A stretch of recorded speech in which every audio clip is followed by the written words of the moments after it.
Project. Last week, we discussed Emunah. The next step is to get happy. This is the third lesson in a 10-part series. We're going to learn how to have Avodat Hashem Simcha. What we want to do at the end is we want to feel Hashem. We want to feel. We want to feel. Not here, but here. Before we get started,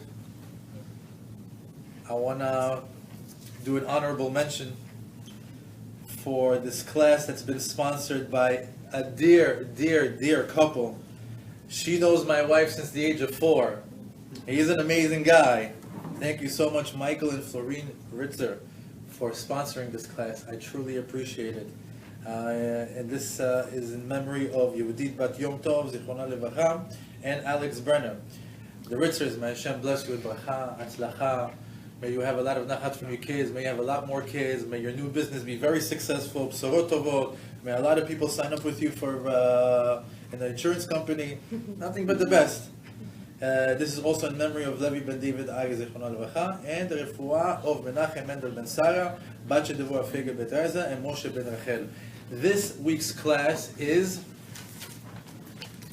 revealing happiness. Happiness is in Hebrew Simcha. Simcha is my wife's name. I want to dedicate this class to my wife. I want to dedicate this class to Simcha, the love of my life, my wife. The Be'ezat Hashem will merit to be happy together. Amen. Happiness revealed. Let's get started. I'll ask you a question. What do you want in life? I want an answer. If anybody wants to chime in. What do you want in life? What does everybody want in life? Success. What else? Health. Happiness. To make the world a better place? You guys are I did not expect to get those specific answers, because 90% of the time you get that generic answer. I want to be happy. That's what most people say. I want to be happy. That is a summation of the parts. Yes, you guys went into the detail because each one can point out for themselves what is it that makes them happy or that will make them happy. But the generic answer is, I want to be happy. You stop a guy on the street, hey, what do you want to be? You know, the second or third thing on the list is, I want to be happy. So what is happiness? Does it mean the same for everybody? How do you get happy? How does a Jew get happy?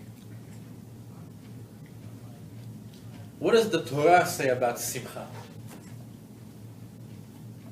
I'll start off from a quote from Sefer Devarim in Parashat Kitavo. It's one of the parashiot with the curses. From Pasuk Mem-Hey to Mem-Chet, it goes into detail, but I'm going to condense it. And it basically says this. It says there, Uvau alecha kol hakelalot, tachat asher lo avat et Hashem Elohecha besimcha, uvetuv levav merov kol. Literal translation. And all these curses will come upon you. For you did not do Avodat Hashem, or you did not worship Hashem, your God, joyously, with happiness, with a good heart, and from all the goodness that He gave you. Heavy. That's heavy. All these curses are going to come upon you because you didn't serve Hashem with Simcha. I didn't know that the service to Hashem had a precursor of happiness. Why is the condition of happiness connected to our spirituality? Is there a connection between the two? I'll give you some examples. We know that Hashem did not reveal Himself to Yaakov for 20 years. Yaakov lost his Shekhinah for 20 years. The Torah testifies because he was sad. He missed Yosef. And because of that, the Shekhinah left him. We know that there's a rule to prophets, to a Navi. If there's a Navi, in order for him to prophesy, one of the conditions is that he needs to be happy. If he's not happy, he cannot receive the prophecy. A few parashiyot ago, we were we came across the story of Aharon and the death of his two children, Nadav and Avihu. Right after the death of his children, Aharon gets a prophecy from Hashem, and Hashem reveals to him the Torah Yain. How they can't drink and go into the Mishkan. You would think, his two kids just died, he's sad, he's mourning. But yet, Vayidom Aharon, he accepted the judgment, he knew it was for the best, and he was in a happy state to the point that Hashem revealed himself to him. Spoke to him, actually. We see that, as a matter of fact, being happy in Judaism is one of the cornerstones of the religion. To the point that Hashem declares that all your service is worthless, and all these curses will come upon you if you do not worship Hashem with joy and happiness after all the good that Hashem has given you. Again, heavy. That's very heavy. That's very heavy to think that all the mitzvot, all the studying, all that, if I don't do it with happiness, curses? In other words, I don't see it, let's be optimists. I don't see it, it's not God with a finger down, curses. It's more like, get happy. Point here, get happy. That's the point over here. Point here is, learn to be happy. The job needs to be done with joy. Let's look at the world. Let's look at the world at happiness, and let's see what's the Jewish version of it. And let's see how we need to apply it to our everyday life. Rabbi Nachman says, Mitzvah gedola liot besimcha tamid. Right? I'm going to sing a lot today. There's so many songs. Well, that's what he says. He said it's a big mitzvah to constantly be joyous. Constantly be happy. How can you constantly be happy? It seems impossible. It seems unrealistic. How can you constantly be happy? See, the way that the world is running today, we're running on the if and then approach. In other words, if I have X, Y, Z, then I'll be happy. In other words, if I have money, then I'll be happy. If I get married, then I'll be happy. When I have children, then I'll be happy. When I develop my career, then I'll be happy. When I write the book, when I climb the mountain, then I'll be happy. There's always something, then you'll be happy. Or the classic, as Jews we always hear this. When I get married, when I have money, then I'll get married. When I get married, then I'll have children. When I have children, when I get money, then I'll get married. When I have married, then I'll be religious. When I'll be religious, then I'll have children. It's everybody's got the same plan. Everybody's got the same plan. So when I do this, then I'll get that. It's like a map. But I want you to know that this is the Yetzer Hara's number one play.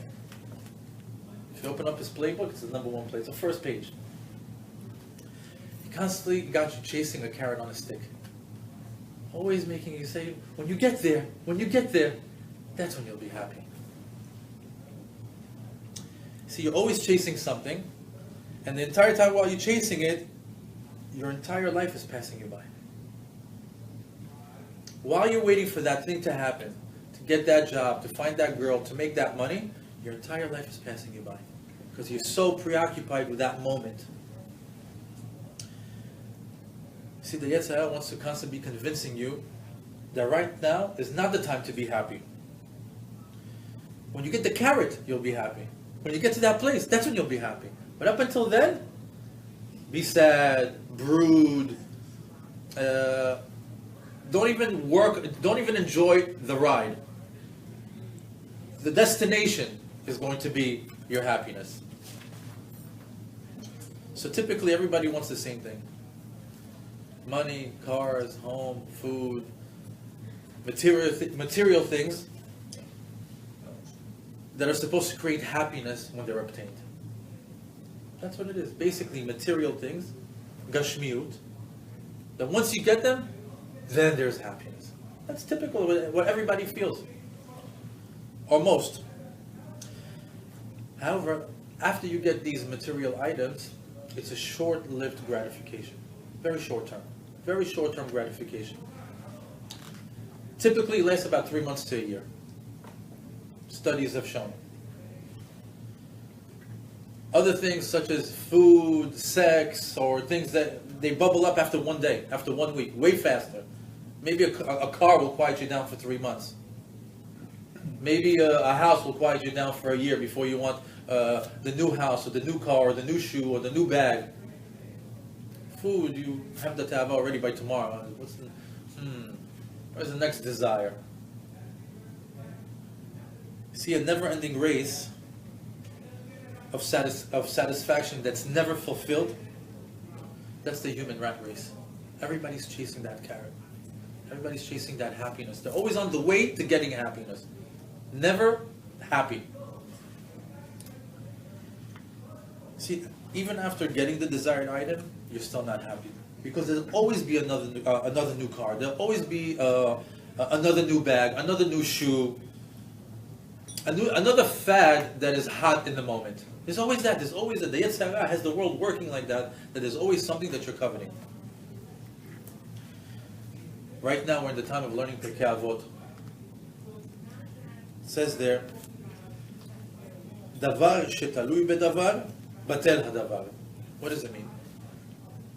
It says anything that is dependent on something, when that thing is gone, so is the love or the desire for it. In other words, if I'm going to be happy because of a car, once you get the car, that whole happiness that you're leading to, it dissipates, goes away.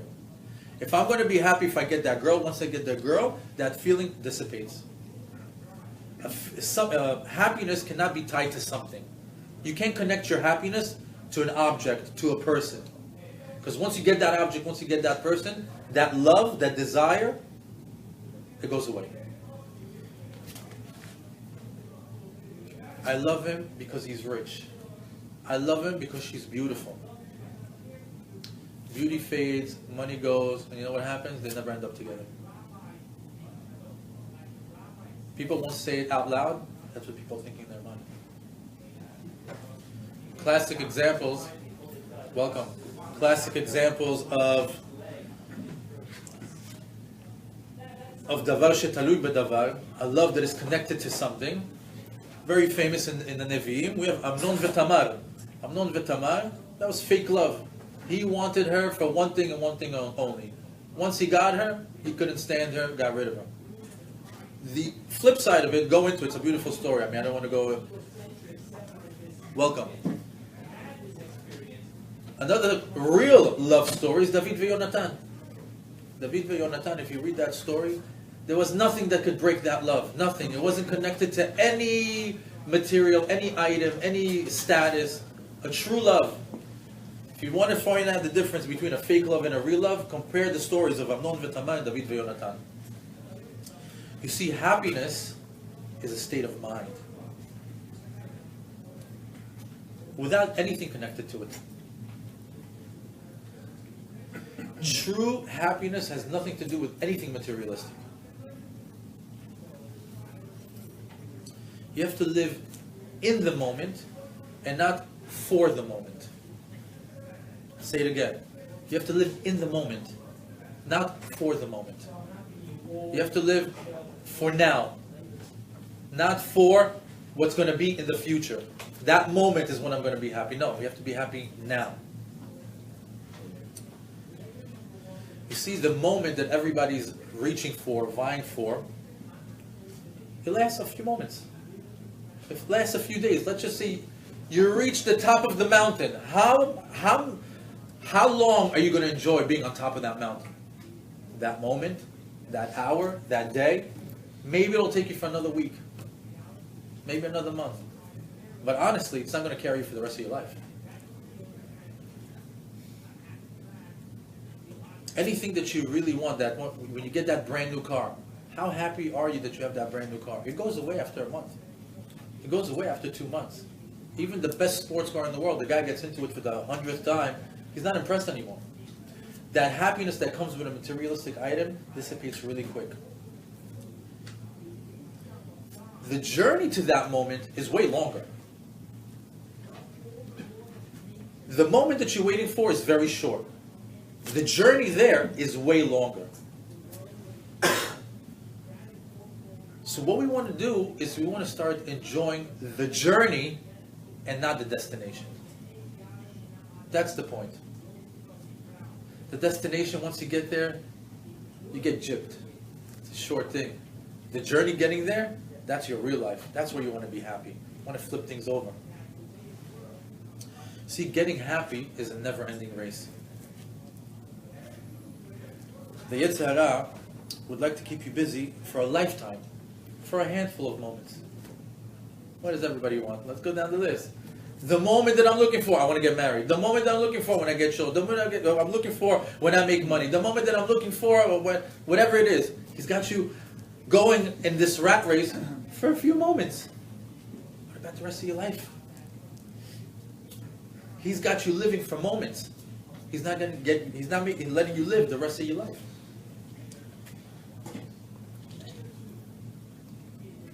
See, by doing that, 90% of your life is lost in the process. Chasing food, chasing money, chasing ta'avot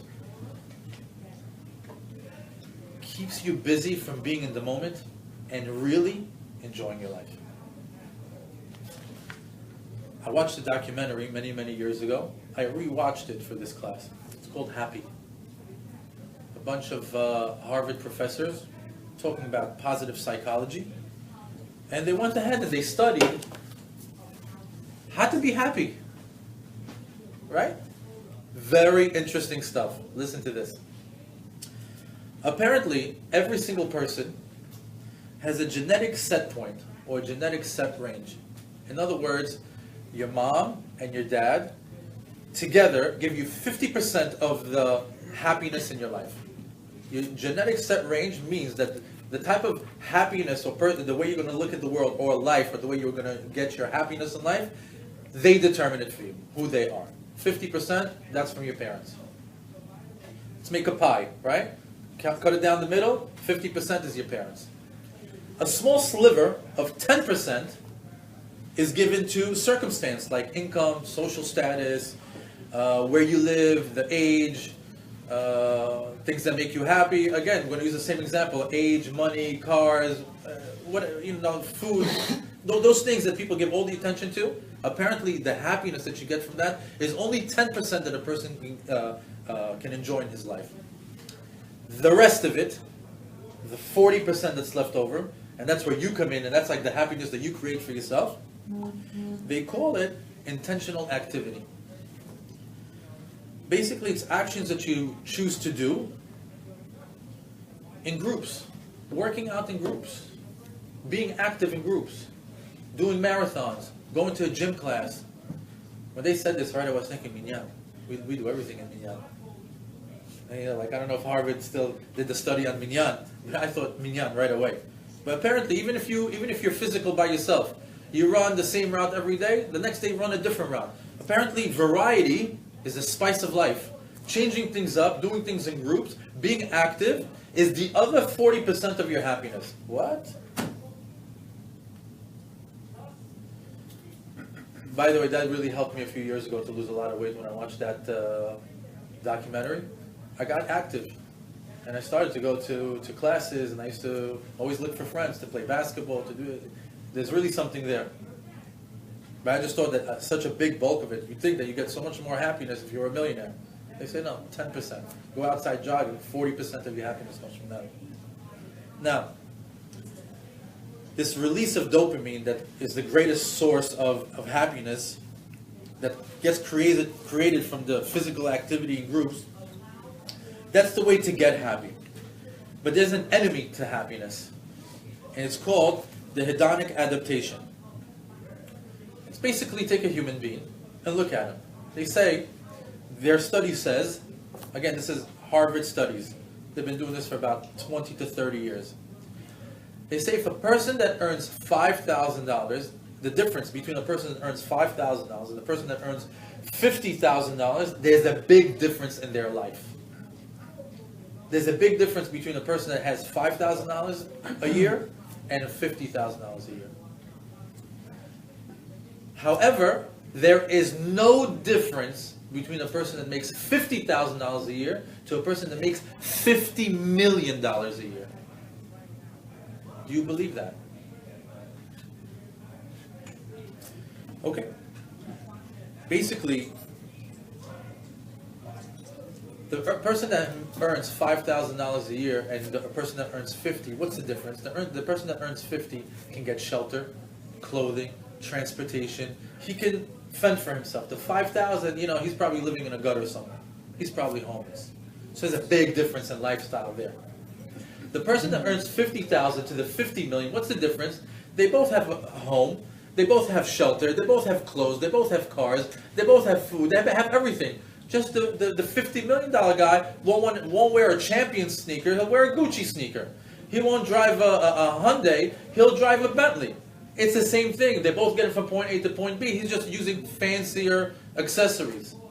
But their life is the same. So the basic needs that are met, like shelter, food, transportation, creates two types of people. Intrinsic and intrinsic.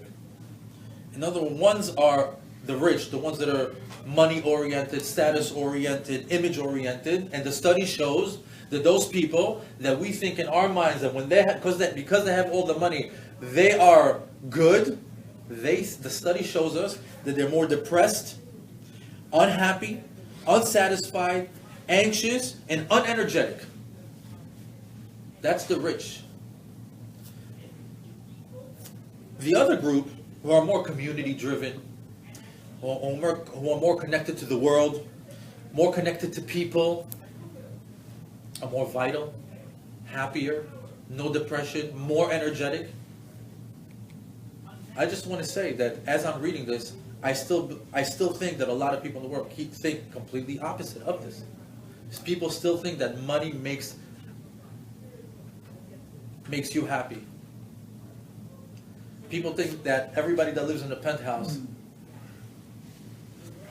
is the happiest person in the world. This study is showing us they're not. It just seems that way. We just think that way. So it seems that Harvard has come to the same result of only 10% of people's happiness coming from money, cars, jewelry, tavot. Yet we give so much attention in all our life's days thinking that that's the final destination. Thank you, Harvard. What's the Jewish take on happiness? What do we think? How do we get happiness? How does a Jew acquire happiness? While putting this class together, I came across something very interesting. Did you know that the Jewish language has close to 20 words that mean happiness? I'll go around the room. Give me some English words for happiness. That's Yiddish. That's Hebrew. English. Give me English. Oh, English. Another word for happiness. Content. Joy. Joy. Pleasure. Cheerful. Okay. Pleasure. Pleasure is not happy. Pleasure is a feeling. That's also an act. It's not a feeling. It's not a word. So look at this. We're around the room. A bunch of intelligent people. We came up with what? With 4. I went to a thesaurus and I found close to about 8 or 9 that a person would use on an everyday basis. The other ones, I don't know. Maybe we're Shakespearean. But about 4 in the room we came up with, right? Listen to Hebrew. Sason, Simcha, Ditza, Tzahola, Rina, Aliza, Alitza, Alina, Chedva, Masos, Gila, Osher. And I stopped myself there because just to let you know there's many more. And each word means something else. Each word has a different nuance to what type of happiness it is. Amazing. I mean, one day we'll do a class, Avodat Hashem, about the Hebrew language and the Hebrew letters. Unbelievable, the story there. But the Hebrew language is so rich. This really made me appreciate it as I put the class together to see how many different ways we can express our happiness. I'll give you an example. Sisu v'simchu v'simchat Torah. Right? You know that song? What is sisu? What is simcha? What's the difference between sisu v'simchu? They both mean happiness. Sisu means that you're happy when you're completing something. Simcha means that you're happy when you're beginning something. So sisu is when you're completing something. Simcha is when you're starting something. So why do we say sisu v'simchu v'simchat Torah? What do we do with Simchat Torah? We completed the whole book. Sisu, we're happy we're finishing it. What's the simcha? We're happy that we're starting it again. Sisu v'simchu v'simchat Torah. In Tehillim, in Perek Kuf, it says, "Ivdu et Hashem b'simcha, bo'u lefanav birnana." Worship Hashem with joy, with happiness, and come in front of Him, or come to Him, birnana. What's birnana? Rina is another word for happiness, but it's happiness with singing. Singing joyfully. So we learn from this how to pray. David HaMelech in Tehillim is teaching us that when you come to in front of Ivdut Hashem b'simcha, when you come to be Eved Hashem, when you come to worship Hashem, come b'simcha. How? Bo'u lefanav birnana. Come in front of Him and sing His praises. You know, if you go to a regular minyan in the mornings, we all zoom through it because everybody's got to go to work. But Shabbat, Baruch Hashem, we get to sing. There's nothing better than singing to Hashem. It activates happiness.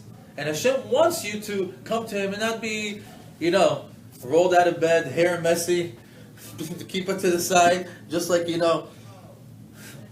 zombieing it as you're praying. Hashem wants you to come and be connected and to sing to Him. There's some sort of happiness that comes with it. And that's the Avodat Hashem that David HaMelech is telling us. That's how Hashem wants us to pray to Him. Birnana. In Tehillim, Tzaddik Zayin, Pasuk Yud Aleph, it says over there, Or zarua latzadik v'lishelev simcha. A special light is planted for the tzaddik, and to the straight of heart, joy. In other words, the tzaddik will benefit from this organus. There's a special light, not to go too much into it, but there's a special light that was in the time of creation, that Hashem took away this light, and He's saving this special light for the tzaddikim. The Be'ezat Hashem, when it's all said and done, the tzaddikim will be able to enjoy this organus. So, or zarur tzaddikim, this is planted, saved for the tzaddikim. That's one concept. Second one, v'lishelev simcha. And to the one that is walking a straight line in this world, the one who's honest, doesn't cheat, doesn't steal, doesn't lie, doing the mitzvot, doing ma'asim tovim, those people have no worries. You know why? They have a clean heart. What does that give you? Simcha. That makes sense. If a person is doing exactly what Hashem wants him to do, right? He doesn't have any guilt trips. He doesn't feel like he's doing anything wrong. He's constantly happy. I'm happy. I'm doing what Hashem wants me to do. A person that behaves, acts, or keeps the Torah the way that it's supposed to, it produces happiness. He will feel happy. If he's yashar, eventually, or right away, he will feel happy. Yishrelev, whoever has a straight heart, simcha.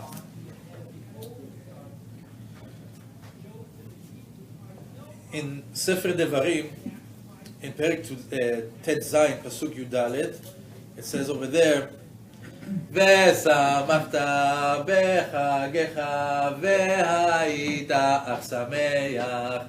Right? It's another song that we sing when? During the holidays. Sukkot, Pesach, Shavuot. What does that mean? What is that pasuk about? First of all, it says, ושמחת בחגיך, you should be happy in your holidays. והיית אך שמח, and you should be happy. I heard a beautiful explanation. It says, והיית אך שמח. What's ach? Ach is when you hit ach. Right? So, sometimes when you prepare for the holidays, it creates a dent in the bank account. So, it's a big deal to shop for the food, for all the things that you said. Even when it's even when it hurts you to prepare for the holiday, sameach, be happy. That's one explanation that I heard. But the other thing is, to give you an example, there's a mitzvah to be happy on the holidays. There's a mitzvah. Hashem says on the holidays, be happy. What's happy? Yain ve'basar. Ve'yain samach levav enosh. Wine is good to get happy. Anyone gets happy, have a couple of glasses of wine. Especially on the holidays. For the men, yain and basar. Meat and wine will make you happy. But if you think about it, the holidays, I don't want to go into all of them, but I'll go just into one, Sukkot. Sukkot, it says over there, Sukkot has another name. It's also called Chag HaAsif, the holiday of gathering. Why? Because back in the day, the Jew was a farmer. He was very connected to the land. He would go, he would plant the seeds, every morning wake up at 4:30 in the morning, start to work the land, waiting for the first thing to sprout, then to grow, whether it's vegetables, whether it's fruits, very emotionally connected to the land. And when he finally gets a crop, he's happy. You know, how devastating would it be that he worked so hard and nothing came up? So the fact that it's Chag HaAsif, that he was able to gather the crops, he's happy, his work was successful, he has a successful crop, he can sell it now, he can make some money. Chag HaAsif, it makes you happy that you were successful in your job. However, Chag HaAsif, the holiday for gathering, there's an alternate explanation. He says, in Sukkot, what are you supposed to do? In Sukkot, it's good to sit in the sukkah, sit, and start to think. Start to think about all the mitzvot that you gathered. Think about, oh, look this year. This year, I started to pray in Minyan. This year, I started a Masechet Gemara. This year, I started to learn Birkot HaShachar. This year, I learned Arvit. This year, I was having a Chavruta. This year, I went to a class. You're sitting there in the sukkah, and you're thinking about what you gathered. And when you start to think all the mitzvot that you gathered, what does it create? Happiness. Wow, I'm happy. Look at all the mitzvot I gathered this year. It's just one example from Sukkot. At the end of Sukkot, we have another Simcha. It's called Simchat Torah. So why the name Simchat Torah? Why the word happiness of the Torah? Why not Ahavat Torah? Why not Gidul Torah? Why not Hilul Torah? There's so many other words that you can choose that would be appropriate. Why Simchat Torah? Why is happiness connected to the word Torah? And why is that called a holiday?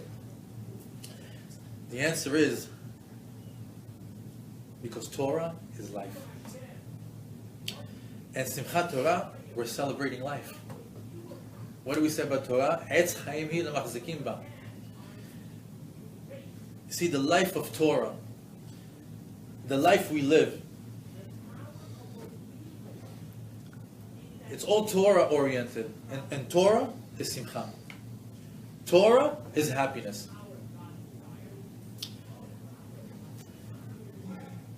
Torah is Simcha. Torah is happiness. Okay. Not that we know that. Do we believe that? Do we believe that that parchment in the ark is the source of our happiness? Absolutely, why not? I love your answer. I'm putting it out there to see, do we believe that? Or are we some robotic Jews that as soon as the Torah comes out, we bow, we kiss it, and we move on? Do I know that the source of all my happiness is in that book? Am I real with myself? Do I believe that?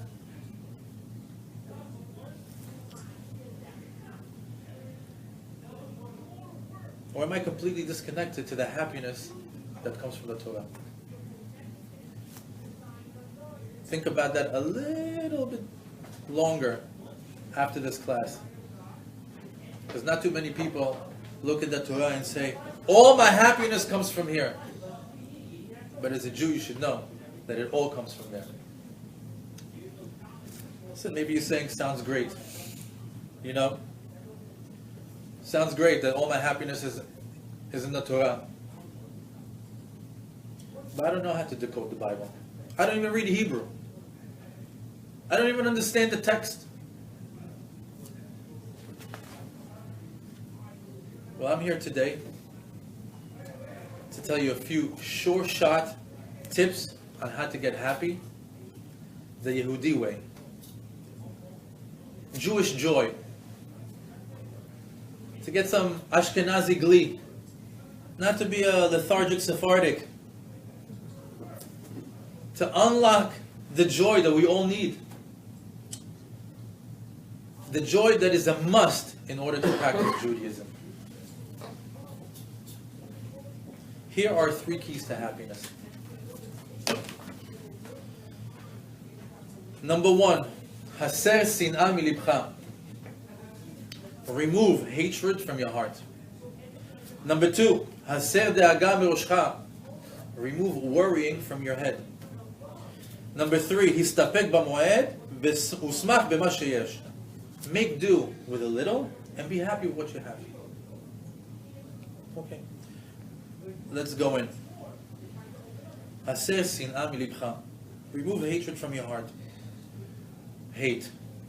Okay? Hate. It's the opposite of love. Let's define it. Hate is the opposite of love. And that's another thing that everybody wants in this world. I just want to be loved. I want love. Love from my wife, love from my friends, love for a new love, my new husband, my new friend. Everybody wants to get love. Know that everybody wants love because love is the closest thing to Simcha. Hate is the complete opposite of it.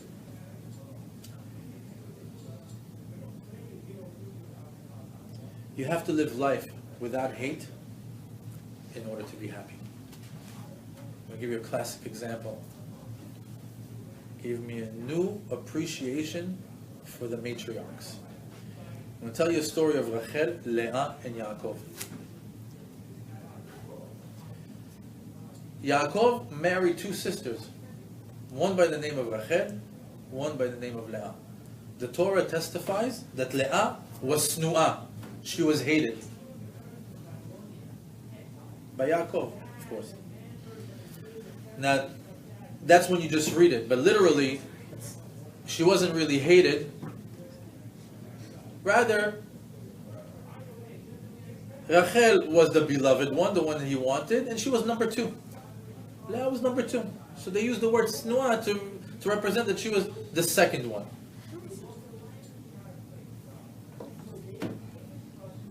So that Leah could have had a miserable life, living life every moment as number 2. Imagine. Every day, every week, every month, you're number 2 on the list. She's the favorite one. She's the beloved one. Number 2, Snuah. However, when she had Reuven, when she had her first boy, Rashi lets us in over here on Leah's psyche. What does she say over there? Leah looks at her mother-in-law, Rivka.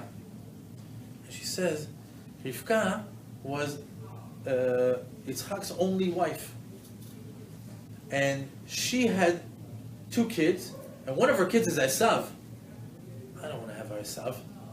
So she says, I'd rather be number 2 to Yaakov and have a Reuven than rather be number 1 and have an Esav.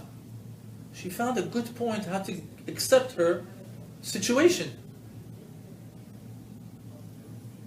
She took hatred out of her life and gained tremendous happiness. Again, what woman can go through life being number 2? You know who? Leah. She found the right mindset for it. She saw the right point for it.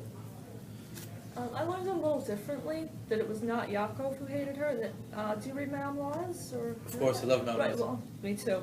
The commentary said that it was not Yaakov who hated her, it was the people in the community that hated her. Originally, but the whole thing was saying that she was hated was because she felt hated. That's what she thought. He didn't actually hate her because he just didn't love her as much, but she felt hated. So that both those opinions make sense, and the truth is, I heard your opinion. I didn't read Mount Loez's opinion, but they both make sense. I could look it up. No, I know. I totally understand. But No, what because I happened don't over remember there, the exact quote, as the literal so- meaning, because it said Snuah, it's not that she was hated. Like I said before, it was just to decipher that Rachel was the beloved one, and she was second best. But even though that she was in that position, she found a way to get happy. She found a way to get happy. See, by applying the proper train of thought, Hakol Letovah, Hakol me'Hashem. It's all for the good. It's all from Hashem. It's exactly what it's supposed to be. She was able to find her happiness, and she wasn't a bitter woman. Leah was a happy matriarch. The complete opposite of this, like we said, is hating. The worst kind is hating for no reason, which in Hebrew is called sinat chinam. Which, by the way, that's one of the reasons that Beit HaMikdash got destroyed. We had sinat chinam between the Jews. So you can imagine that being happy and finding the good in life is very important. To the point that if we don't have it, we can lose a Beit HaMikdash, and we did. The point here is, don't hate. Don't hate anyone or anything. Because everything and everyone has a purpose in God's grand scheme. Everybody's got a role. The wicked man in your life has a role. He's God sent. Let them be. Let them do their job. Don't hate. Hashem put all these pawns in your life because it's a custom-built moment for you. Accept it. Number 2. Haser da'aga miroshcha. Remove worries from your head or from thinking. In other words, common tagline that we hear, don't worry, be happy. What's worrying? You're always worried about other people. You're worried about what's going to happen in the future. You're worried about what happened in the past. You're overthinking. The overthinkers worry. Reading into the future. You know, there's people that the mind is 100 miles an hour. They're not here. They're either reliving what happened 5 years ago, or they're thinking what's going to be tomorrow. They're not in the moment. You know, you have to accept that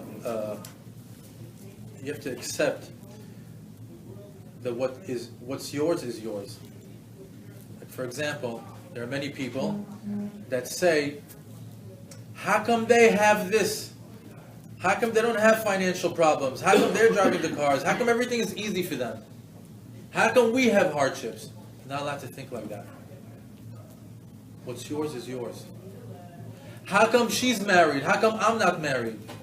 If you go to Brooklyn, New York for the Syrians, you know what they say? Maktub. You know what's maktub? Maktub, it was written. That's the way it is.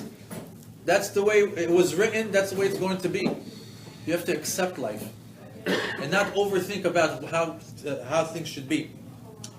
They say that da'aga, worrying, is a lack of bitachon in Hashem.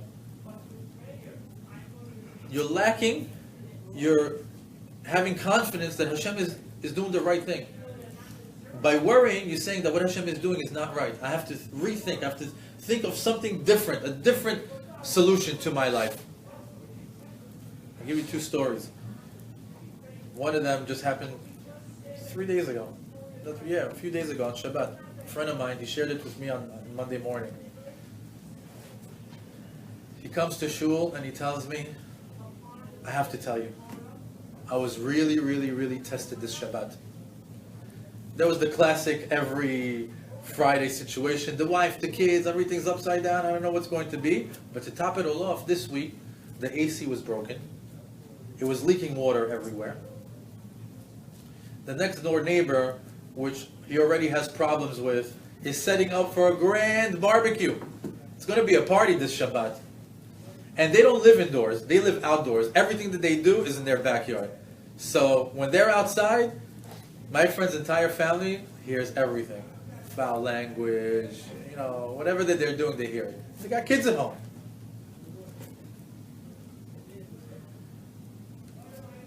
A small piece of wood fell off from the fence. He went to fix it, the whole thing fell off. So now the fence is down, AC is not working, the house is a mess.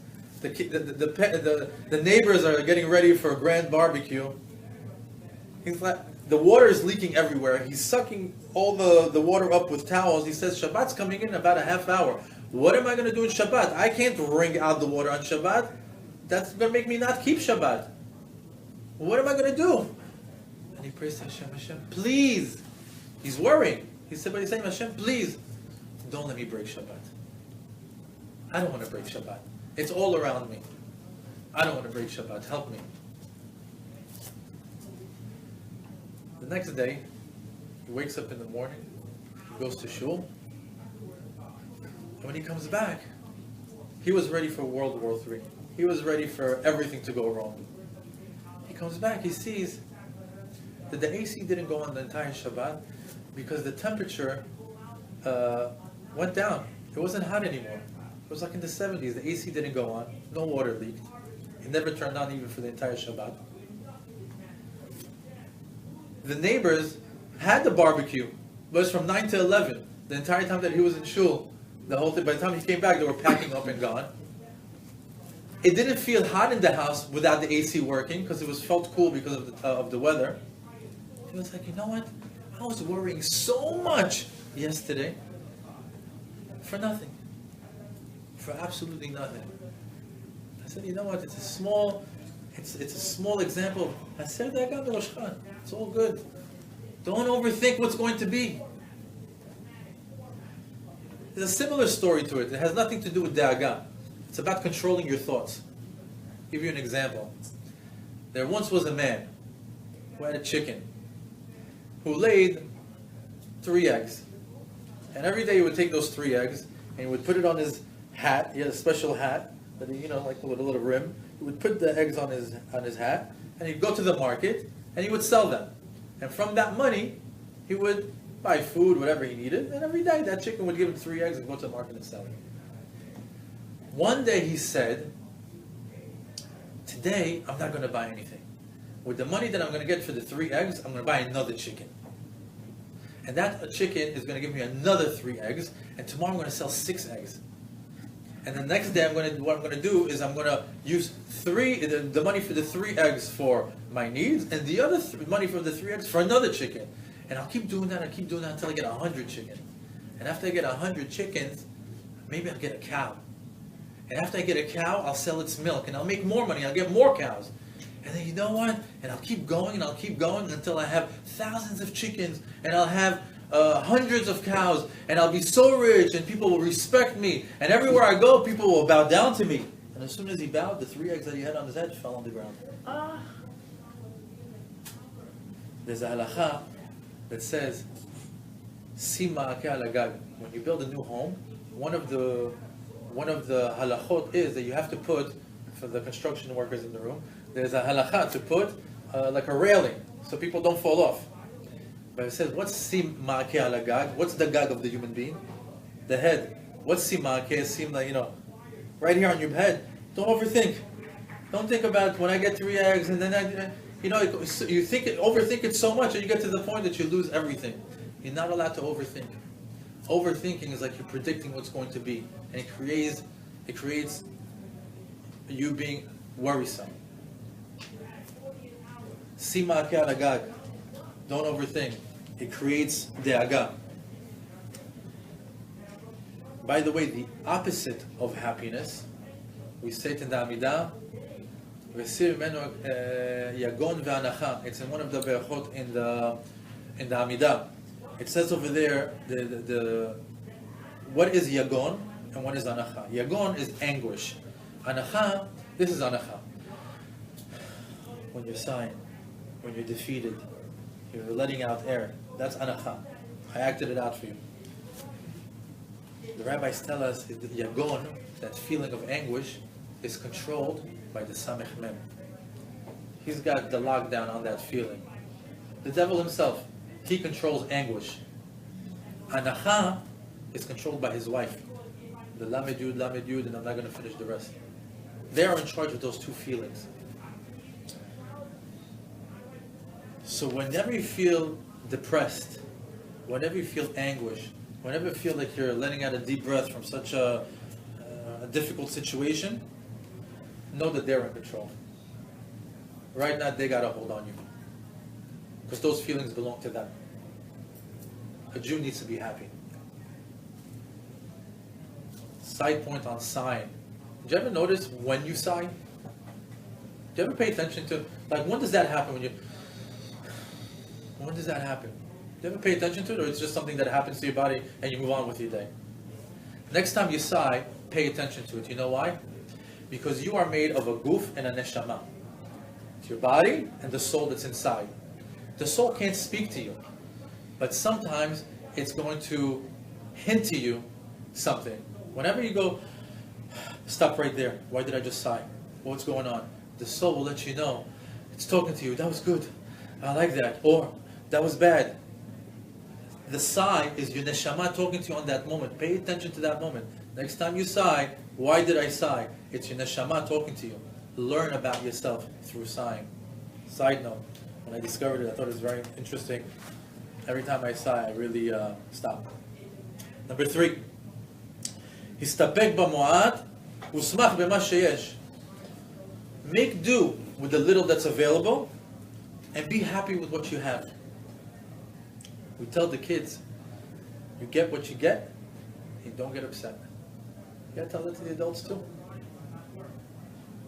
Accept your situation. Accept your reality. Doing that will make you happy. You see, ignoring or hating the now and dreaming about the not so certain future is a recipe for depression, anger, disappointment, having bad days, bad months, bad years. You're not pleasant to be around. You're a negative Nelly, a downer Donna, whatever you want to call it. That's what happens. That's what happens when you don't accept your reality. When you're not living for now. You're living for what's going to happen later. When I have money, you don't have money now. Be happy. When I get the car, you're not going to get that car. Right now you're riding the bus. Be happy. Because the entire time while you're waiting to get that car, while you're waiting to get that money, whatever that carrot on the stick is, you're giving yourself a license to be depressed. You're giving yourself a license to be upset. You're giving yourself a license to not be pleasant. Why? Because you're not at that point where you want to be. And that's the Yetzer Hara's, again, number 1 play. He's got you thinking that this is how you're supposed to be. But as a Jew, we're learning right now, it's completely the opposite. You have to be besimcha tamid. You always have to be happy. Something similar to that, something that you maybe heard many times before, it says, Ezehu ashir hasameach bechelko. Who is rich? He who is happy with his share. In other words, a real rich person is not monetary. A person who's really rich is a person who's happy with what they have. That's a be'emet an ashir. That's a true rich man. That rich man that's not enough for him, he's poor.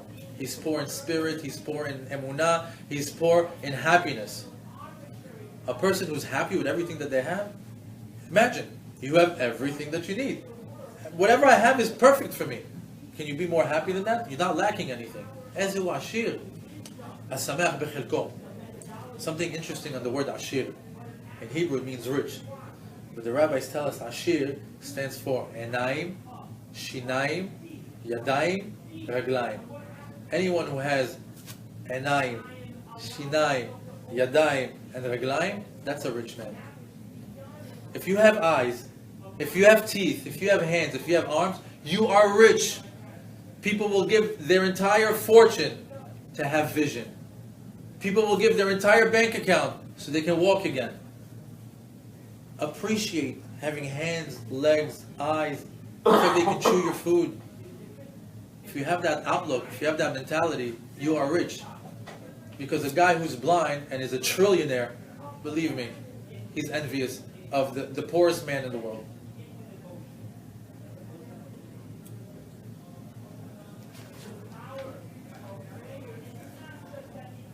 You have to learn to live within your means, which is something that this generation has an epidemic. They live above their means. You have to not covet other people's lives. Don't look at your neighbor and say, how come I don't have that car? How come my kids don't go to that school? How come they don't wear, my kids don't have those suits? How come I don't have that wedding? How come? Why? Don't covet other people's lives. Don't create a trap for yourself. See, having the wrong mindset, you're setting yourself up. By wanting something that is not yours and not being happy with what's yours and not being happy with your life, you're trapping yourself. You're trapping yourself not to be happy. See, there's a big battle between external happiness versus internal happiness. Like I said before, just because a guy is living in the penthouse and drives a Bentley doesn't mean he's happy. Just because his shelter and mode of transportation is fancy doesn't mean that he's happy. Because nowadays that's what we think. When we look at it from the outside, from the external, we think he's got happiness.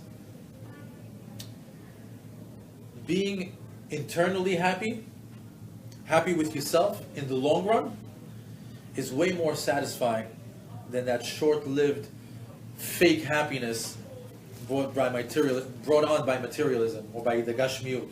The more you connect it to gashmiut, short-term happiness leading to depression. The more you connect it to ruchaniyut and you're happy with what you have, guaranteed simcha, happiness, and health. So, we got to the point of, how do I get happy?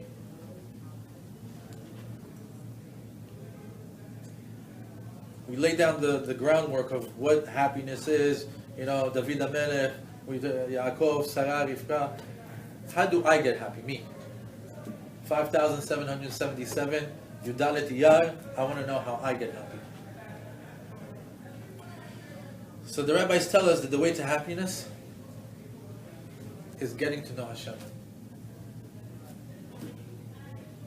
And how do you get to know Hashem? Through the mitzvot. You see, the mitzvot connect you to Hashem, and in turn into happiness. Let's do it again. The mitzvot, there's a reason why we were giving 613. Those are tools to connect us to Hashem, and as we get more connected to Hashem, the happier we are. That's how a Jew gets happy. That's how the Jewish neshama that's inside finds its happiness. A Jew that's trying to get happy in a goyish world, you'll always find something missing. You can act like them, live like them, act like them, talk like them. Eventually, you'll find yourself empty and feeling a void and feel like something is missing. You can ask anybody that's living that life in their 20s, their 30s, their 40s, their 50s, their 60s, their 70s. They are missing something. And that's because they're not using the proper tool for the Jewish neshama. Use the mitzvot to connect to Hashem to get your happiness. There's no surprise that it's called Simchat Torah. There's no surprise that it says V'samachta b'chagecha. As a matter of fact, another way that we know that the Torah is a source of happiness is that Lo aleinu v'lo alechem, when somebody dies, what are one of the things that they're not allowed to do? A person who's mourning is not allowed to study Torah. Why? He's got 7 days, finally. No work, no nothing. Let him sit down, open up a book, let him get more religious. Wouldn't it be the perfect time to open up a chumash? The rabbis say no. Because if a person learns, he's going to get happy. And 7 days when he's mourning, he's not supposed to be happy, he's mourning. See, being honest, a God-fearing Avodat Hashem creates happiness. Like we said, Li'ishrei lev simcha. Simcha is the gateway to success. Who wants financial success? Right? Happiness is connected to it. When Yaakov was blessing his children, when he came to the turn of Zevulun, what did he say? Semach Zevulun betzetecha v'Yisachar bo'alecha. Zevulun and Yisachar had a deal. One was a yeshiva boy, the other one was a businessman. So let's make a deal. You learn all day, I'll go out to the world and make business all day. You give me 50% of your learning, I'll give you 50% of the earnings. Deal? Deal. That was the deal. Sachar and Zevulun. Nowadays, people that are too busy to learn, it's worth it to sponsor a class. It's worth it to sponsor a yeshiva bachur. Why? All the Torah that's being learned right now, you're getting it. I'm too busy, I'm working, no problem. At least I'm supporting Torah. It's a good deal. For those that don't have time to learn, put a couple of dollars out there so you can at least learn some Torah. Sponsor a class. So what does it say there? Smach Zevulun, Zevulun, be happy. Be happy, Zevulun. Betzetcha, when you're going out into the world. V'Yisachar, and your brother Yisachar, Bo'alecha. It's going to be there. So apparently, Zevulun, before he goes out to the workforce, before he goes out to make business, what's the first word? Be happy. Smach Zevulun. Smile. When you go out and you work with the people, you have to be happy. That's how they're going to buy from you. That's how they're going to do the deal with you. You have to show happiness when you're working. You have to project happiness when you're in a business deal. When you go out to the work world, 8 hours smiling and happiness. That's how you're going to be successful. Nobody wants to do business with Mr. Frown. Where do we learn that from? Zevulun. We go in a little bit deeper. What does it say? Semach Zevulun betzetcha. Zevulun, be happy when you're going out to do business. And you take the word Yisachar and you split it. Veyesh Sachar. And there is reward when you go out to the workforce happily. Be happy when you go to work. You'll make a lot of money. It says over there in Tehillim, David HaMelech says in Tehillim, Perek Pe Aleph, Pasuk Yud Aleph, it says, Anochi Hashem Elohecha, Hama'alecha Meretz Mitzrayim, Hachef Picha V'amaleo. It says, I am Hashem your God, the one who redeemed you from the land of Egypt. Open your mouth wide. In other words, ask as much as you want, V'amaleo, and I will fulfill your wishes. That's the literal translation of this pasuk. In other words, everyone has their mitzrayim. Financial woes, personal woes, health woes. Everybody's got problems. He says, Hashem, I'm the one that took you out of mitzrayim. All your woes, I can take you out. What do you have to do? Just ask. Ask me. Hachef picha. Open your mouth. V'amaleo, and I'll make it happen for you. However, here's a different explanation. It says, Hachef picha v'amaleo. Widen your mouth. What happens when I widen my mouth? Look, here's my mouth, I'm going to widen it. What happens when you widen your mouth? You smile. Hachef picha. Widen your mouth. Smile, and you'll get whatever you want.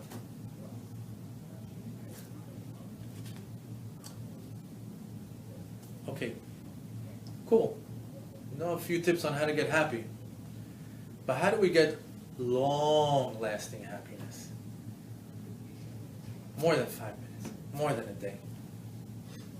More than a week. More than a month. More than a year. How do I get a lifetime of happiness? How do I get happiness that doesn't dissipate?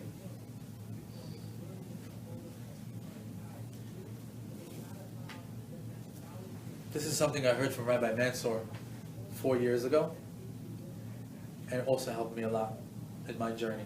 I'm going to share it with you. Rabbi Mansour says, setting goals and accomplishing them creates happiness. Setting short-term goals and accomplishing them creates long-lasting happiness. Let me break it down for you. You have a calendar. You print that page for the month. 30 days in it. Sit there and say, you know what, this month, I'd like to jog 20 miles. This month, I'd like to learn a little bit more about prayer. This month, I want to go to 4 classes. This month, I want to save $500. This month, I want to do chesed. In other words, sit down with yourself with the things that you want. This month, I want to start a book. This month, I want to start learning a Gemara. And start dividing it up through your days. This month, I want to lose weight. Just write it down. And go through each day. And each day you have, okay, today I'm jogging. Today I'm going to a class. And the rabbi says, at the end of the month, pick up that piece of paper and start checking off the things that you did. And when you pick up that piece of paper and you say, I jogged 18 miles this month, I read 50 pages, I went to 3 classes, I saved 300, I lost 4 pounds, looking at those short-term goals being accomplished creates happiness. It creates happiness. Revisit the calendar, see what you didn't finish, take it over to the next month. Do it for another month. Continue your goals, fresh goals. I dare you to do that for 3 months and pick up 3 months worth of work and you see it, black and white, what you did. You wake up in the morning and you're looking at yourself and you're happy because you know that you've accomplished several things in several different places in your life, and that creates happiness. Personally, I want to tell you, when I did that, I lost weight. I learned prayer.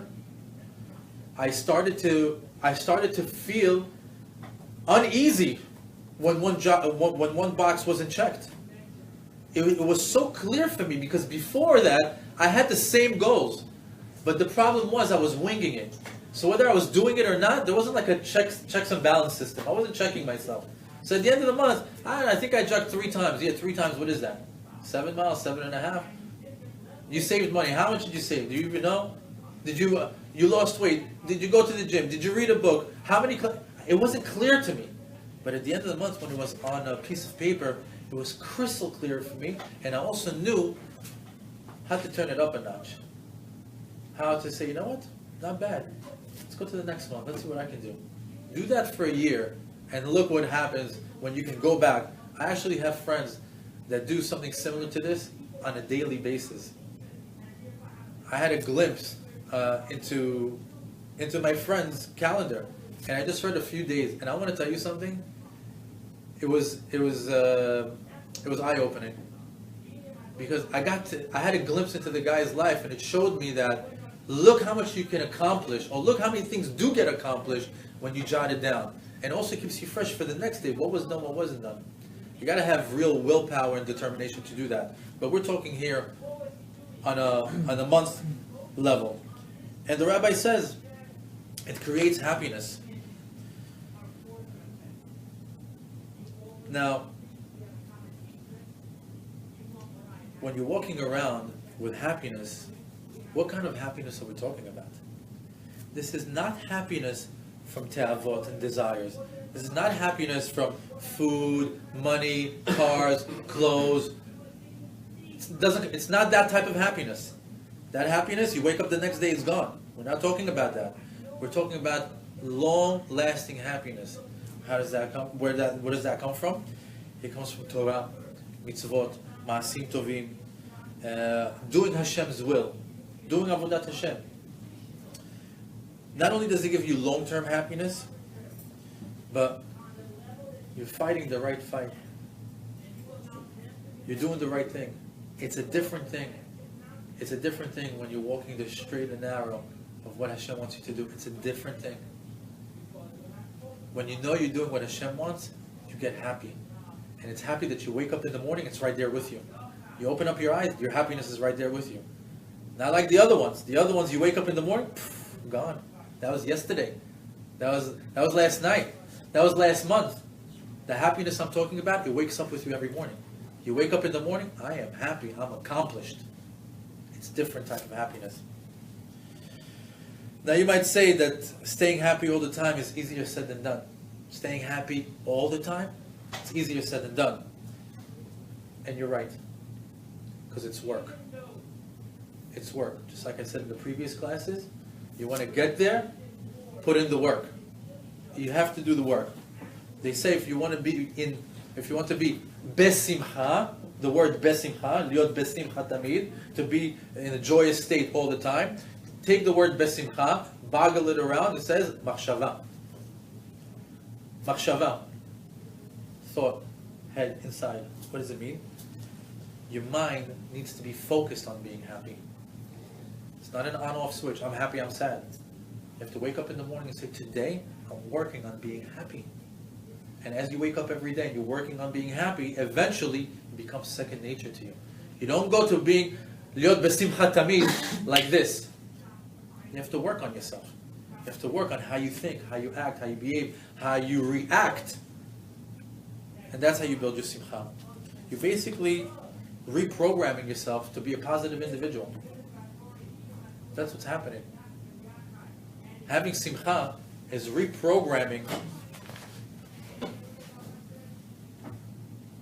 your conditioning that you've had to society, whatever's been raising you, the books you've been reading, the TV, the shows you've been watching, the movies you've been dreaming about. You're reprogramming yourself. Happiness is a muscle. You have to work it out. What happens when you go to the gym? The more you go, the bigger it gets. That's what it is. Happiness is a muscle. You have to work on it. And the more you work on it, the bigger it gets. And the more happiness you can get. The same thing is with anger. Anger is a muscle too. It's not an emotion. If you think about it, how did people get angry? They build it up. When I see that guy, I'm going to let him have it. Did you see that? I can't believe it. You know what? Now that I'm thinking about it, last year was the same thing. Now that I'm thinking about it, I remember him saying something the other day. You're building it up. You're working it out. All of a sudden, you to an explosion. Well, once you start, it's easy. To what? Happiness or anger? Both. Both. Exactly. You have to work on it. It's work. Simcha, you work on it. It's. You know what? I want to tell you something. It's easy if you're committed. If you really want to be happy and you put in the work, it's easy. If you're, I'm working on my Simcha on Wednesdays and the rest of the week you're in La La Land, it's going to be a longer journey. But know that when you're happy, nothing in this world can hurt you. Nothing. I'm going to prove it to you. I'm going to prove to you the power of happiness. The story of Esther and Haman. So interesting. In Megillat Esther, it says over there, Vayetze Haman bayom ahu, sameach v'tov lev. It says that Haman, after he met with Esther, he came out happy with a happy heart. See, Esther was planning to foil Haman's plot to kill all the Jews. So she says, I'd like to invite you and Ahasuerus to a feast in your honor. He was like, wow, the queen in my honor? You could scrape him off the ceiling. He was so happy. And at that party, Esther was going to tell Ahasuerus, this is the guy that's trying to kill me in my nation. Get him! Right? That was the whole plan.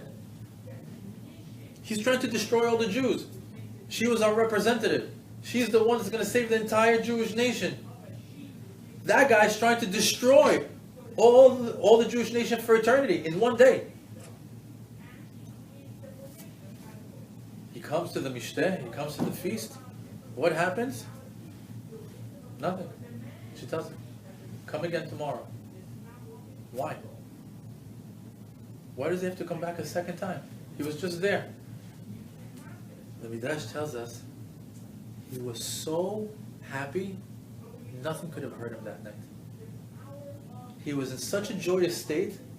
The one who wanted to destroy the entire Jewish nation, Esther HaMalka, with the entire Jewish nation behind the Mordechai, everyone, you could not hurt Haman that day.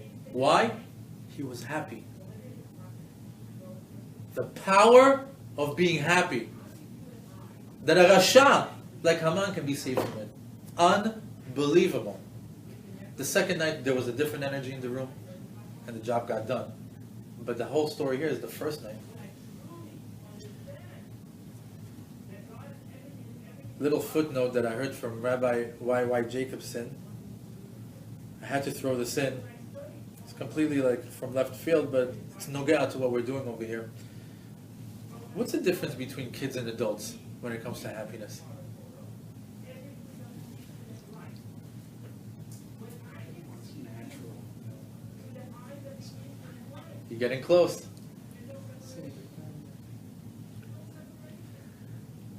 I saw this video, and when I heard it, I was like, I'm going to quote this for the rest of my life. It's such a good point. He says, kids would rather be happy than right. Adults would rather be right than happy. I think they also learn to be unhappy. Kids? No, adults.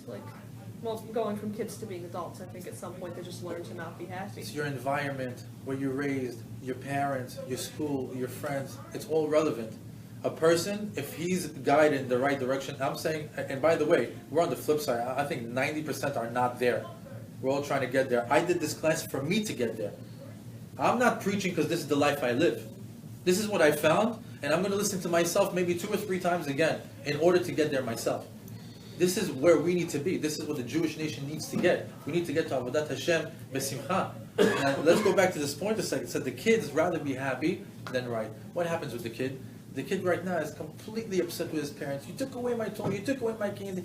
I hate you. You're the worst mom. You're the worst dad.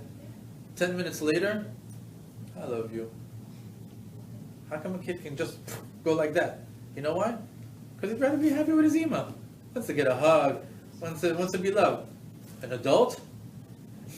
I'm right and I don't care what he says. What's right is right. They'll forego happiness in order to be right. The difference between kids and adults when it comes to being happy. In conclusion, I know you're all waiting for that. It was a long class, but can I tell you something? There's so much more. There's so much more. This is just what I thought would be nogel. In conclusion, happiness is a must. Happiness is a must. Liot besimcha tamid, you have to work on it till it becomes second nature to you. We've decisively proven tonight that everything materialistic has a short-term effect and joy. Whether it's Harvard, whether it's the rabbis. Short-term. And everything spiritual has long-lasting power for joy and happiness. We proved that tonight. You see, the 10% needs to get flipped to the 90%. The 10% that we feel happy when we get those materialistic things has to get flipped to 90% where we're enjoying the journey getting there.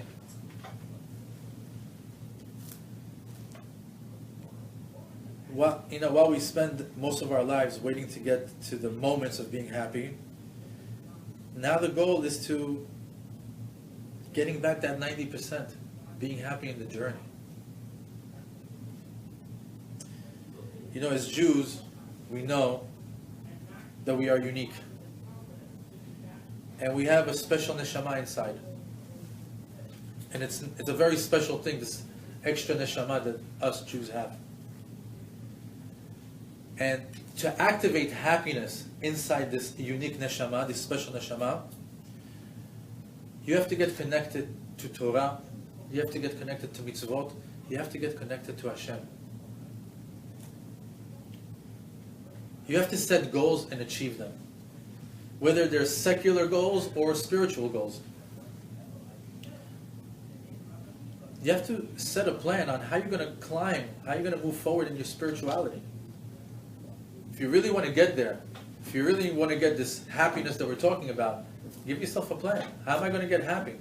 How am I going to spiritually get happy, since it's the only way that a Jewish neshama can get happy is through Torah, mitzvot, and maasim tovim. Add a bracha. Add a bracha to your repertoire. You only bless on food? Now bless on fruit. Bless on drinks. Learn another bracha. Or if you don't bless at all, start to bless. Shakol ni'amid just on drinking. Get started. Add a book to your repertoire. Learn something. Look into the depths of your heart and see what moves you, what really makes you happy. Find a mitzvah that makes you happy. That's a great start. If you can find a mitzvah that gives you instant gratification, I'm happy when I'm doing it, stick to it. Connect to it. Evolve with it. And when you're ready, take another one.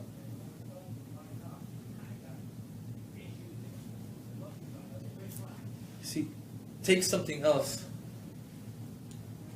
Take something else on, but with love.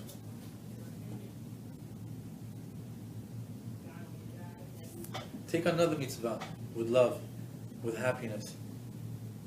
And then in a few months, sit in the sukkah and think about your Chag HaAsif. Sit in your sukkah and say, you know what? I'm blessing on food now. I pray a little bit better. I've learned so much in so many classes that I've taken. I finished 3 books. Sit in the sukkah and be happy with the mitzvot you gathered. Start your journey. Look for ways to find joy in the religion. Start connecting to Hashem, one mitzvah at a time. The rabbis tell us, slow and steady wins the race. If you take on too much, too quickly, crash and burn. One mitzvah, write it out, 3 months, 6 months, as long as it needs, until it becomes second nature to you, and say, you know what, I'm ready for another one. Ready for another one. Don't try to do it all in one shot. You'll fail. The rabbis tell us that. I'm not telling you that. You'll fail. The rabbis tell us. And eventually what will happen is you'll start to feel. You're going to start to feel Hashem. And you start feeling happy from something spiritual, not from something material. It's a different joy. It's a different happiness. Spiritual happiness lasts. You wake up every morning with it. The learning you will do in 5,777 is going to continue, and the mitzvot that you do, and the spiritual heights that you reach at 5777, you can wake up 10 years from now, and that happiness is still there with you. Unlike other things that we learned today.